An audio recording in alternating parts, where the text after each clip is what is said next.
China's history is a complex topic that would take far too long for me to tackle in one video.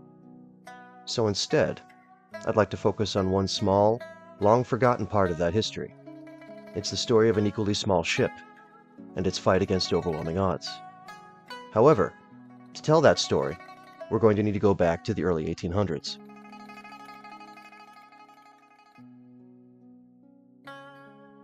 The popularity of opium across Europe in the 1830s had begun to take its toll on the Chinese population. Opium addiction was widespread throughout the country, and alarmed by this growing epidemic, the Chinese government began confiscating and destroying opium in the spring of 1839. This included opium shipments being held in British warehouses, which enraged the British government. And later that year, their navy bombarded a blockading fleet at the Pearl River estuary and sailed up to Canton City, which they occupied in May of 1841. After a year of fighting, the First Opium War ended in August of 1842 with the capture of Nanjing by British forces, and soon after the Chinese government was forced to sign the Treaty of Nanjing. This treaty increased the number of Chinese ports open to foreign trade from 1 to 5, and they became known as treaty ports. Each one an enclave, where foreigners were allowed to live and conduct business. A second treaty, signed in 1843, capitalized on this success by creating the doctrine of extraterritoriality, which allowed foreign citizens living in China to be subject only to the laws of their own country, rather than the laws of the Chinese government. But even this wasn't enough. Great Britain still sought to better its situation in China, and they soon found another excuse to resume hostilities. In 1856, Chinese officials boarded a British-registered ship called the Arrow in Canton Harbor, and they arrested several of its Chinese crew members. They also supposedly lowered the ship's British flag, which enraged the English public. What the English public didn't know, however, was that the Arrow was actually a Chinese ship, with a Chinese crew, and it had only been granted flag rights by the British, which meant it was under their protection, and therefore able to fly the Union Jack. With this deception, the Second Opium War began, and this time the French joined in, using the murder of a French missionary as their excuse. The fighting would go on for over 4 years, ending in August of 1860 with Beijing's capture by British and French troops. Flushed with victory, they moved quickly, and later that month the Chinese were forced to sign yet another treaty, the Beijing Convention, which ceded Kowloon Peninsula to the British. The increased trade that followed led to a growing need for foreign powers to protect their investments, and soon Navy gunboats plied China's rivers and coastlines under the flags of several countries. In 1900, the United States began using 4 ships captured during the Spanish-American War to patrol the Yangtze River. America's interest in the continent was growing, and soon the Yangtze became a major hub for American commerce in the region. In the mid-1920s, this tiny Yangtze fleet was modernized, with the construction of 6 new gunboats at the Qiangyang Dockyard and Engineering Works in Shanghai, China. One of these boats was the USS Mindanao, PG-48, which was launched on September 28, 1927. She was 210 feet long, carried a crew of 65, and was armed with 2 3-inch gun mounts and 10 30-caliber machine guns. It was an odd-looking craft, resembling a pleasure yacht more than anything else, but she was enough to handle the warlords and bandits that stalked the rivers, and with a draft of 5 feet 7 inches, she was ideal for shallow waters.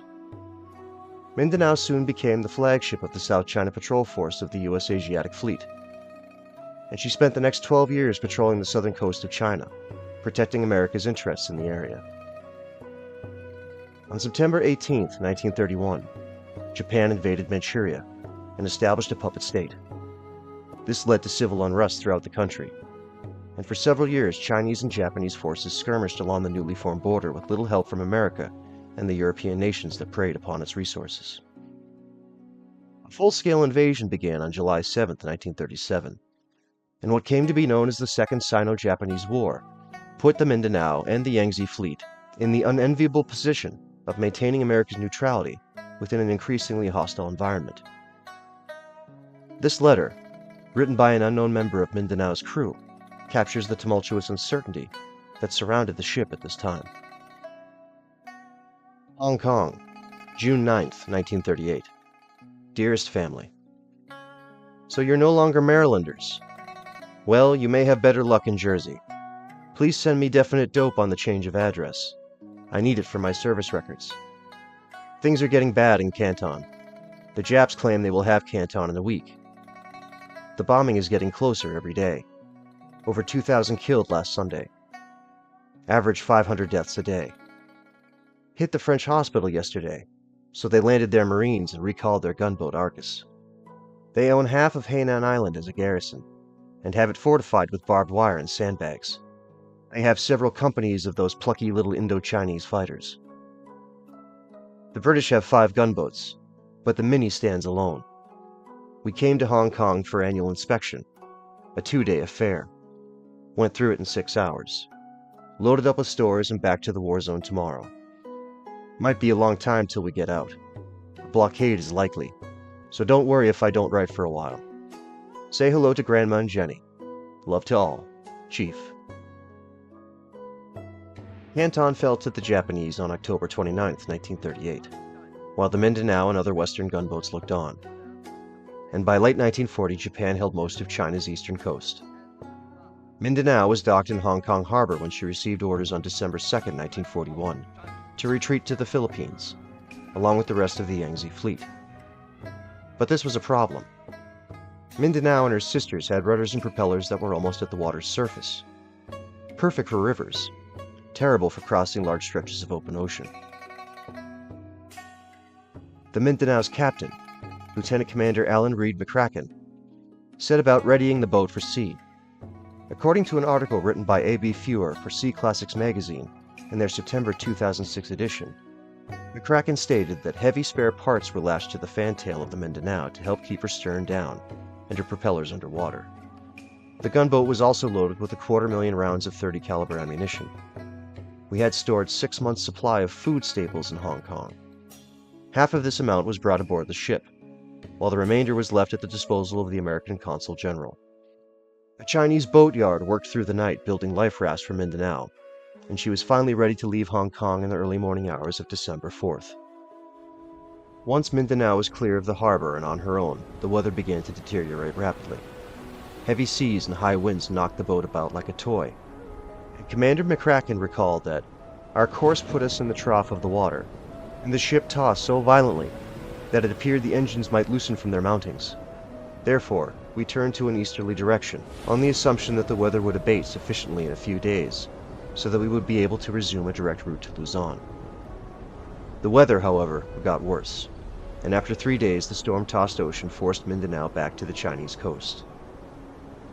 She reached Swatow, China on the morning of December 7, 1941, and that same afternoon Captain McCracken made another attempt to reach the Philippines. Although the sea was much calmer this time around, the Mindanao still rocked and rolled in heavy swells. The radio room received word of the attack on Pearl Harbor on Monday morning, December 8th, and the crew prepared the ship for battle immediately.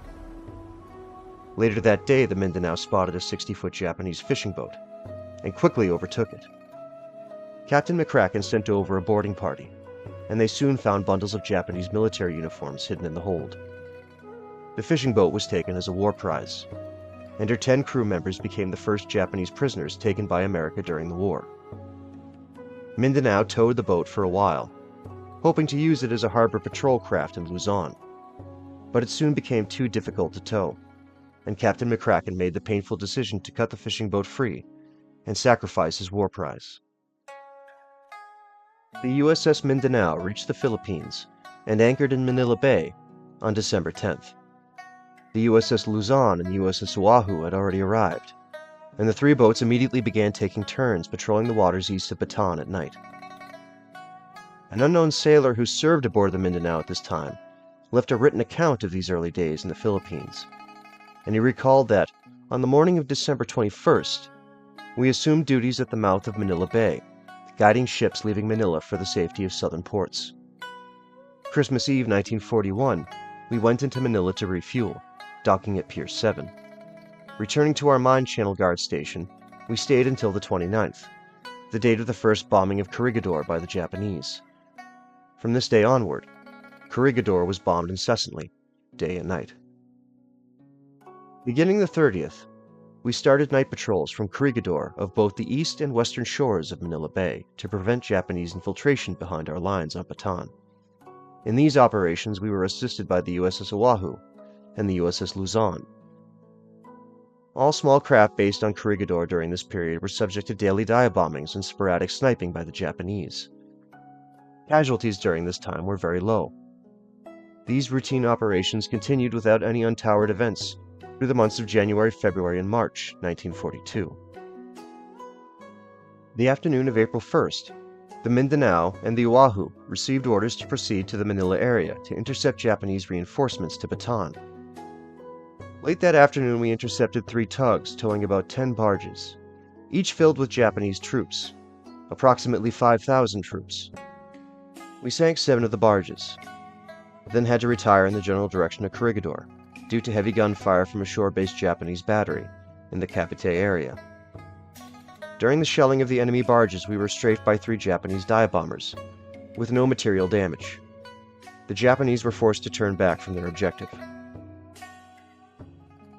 Our next brush with the Japanese happened the night of April 4th, when we intercepted another landing attempt from Manila to Bataan. That night, we caught about 65 landing barges lined up bow to stern and raked them with barrages, sinking approximately 50 of the barges, plus 4 of the tugs towing the barges. Our only casualty this trip was the setting of fire by a Jap machine gun bullet of a large box of pyrotechnics on the Mindanao, causing considerable confusion and damage to the bridge of the Mindanao before being extinguished.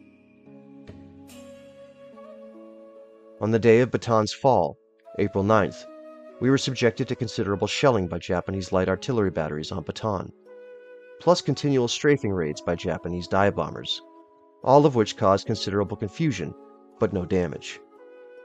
That evening, we anchored between Corregidor and Fort Hughes, a small army fort on Caballo Island, near Corregidor, and moved all personnel and equipment ashore. There wasn't enough fuel left in Manila Bay to keep her running any longer, and ammo was running low as well.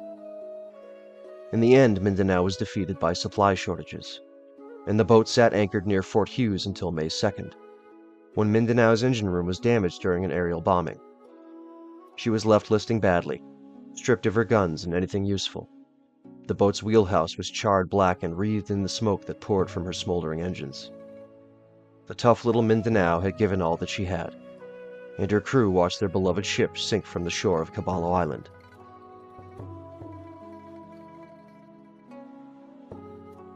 At Fort Hughes, Mindanao's crew was put in charge of Craig Hill Battery, which consisted of 4 12-inch mortars. These guns were engaged in firing on the Bataan and Cavite areas, and they were manned until the fall of Corregidor on May 6, 1942, at which time the Japanese landed on Caballo Island, and the crew of the Mindanao was declared prisoners of war. Only a few of the boat's crew survived Japanese captivity, and they spent over 3 years living in some of the worst conditions imaginable.